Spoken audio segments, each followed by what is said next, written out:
છોટાઉદેપુર જિલ્લાના નસવાડીમાં જાતિના નકલી દાખલા કાઢવાના કૌભાંડનો પર્દાફાશ થયો। 500 રૂપિયામાં જાતિનો નકલી દાખલો બનાવવામાં આવતો હોવાની મામલતદારને બાતમી મળતા દરોડા પાડવામાં આવ્યા।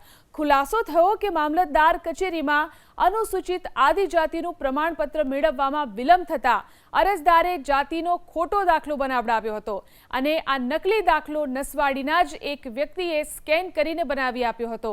હાલમાં અજાણ્યા વ્યક્તિ સામે નસવાડી પોલીસ સ્ટેશનમાં ગુનો દાખલ થયો છે। હાલમાં પોલીસ તપાસ ચલાવી રહી છે અને આ પ્રકારે જાતિના કેટલા નકલી દાખલા બન્યા છે તે અંગે તપાસ ચાલી રહી છે। ખુલાસો થયો કે મામલતદાર કચેરીમાં અનુસૂચિત આદિજાતિનું પ્રમાણપત્ર મેળવવામાં વિલંબ થતા અરજદારે જાતિનો ખોટો દાખલો બનાવડાવ્યો હતો અને આ નકલી દાખલો નસવાડીના જ એક વ્યક્તિએ સ્કેન કરીને બનાવી આપ્યો હતો। હાલમાં અજાણ્યા વ્યક્તિ સામે નસવાડી પોલીસ સ્ટેશનમાં ગુનો દાખલ થયો છે। હાલમાં પોલીસ તપાસ ચલાવી રહી છે અને આ પ્રકારે જાતિના કેટલા નકલી દાખલા બન્યા છે તે અંગે તપાસ ચાલી રહી છે।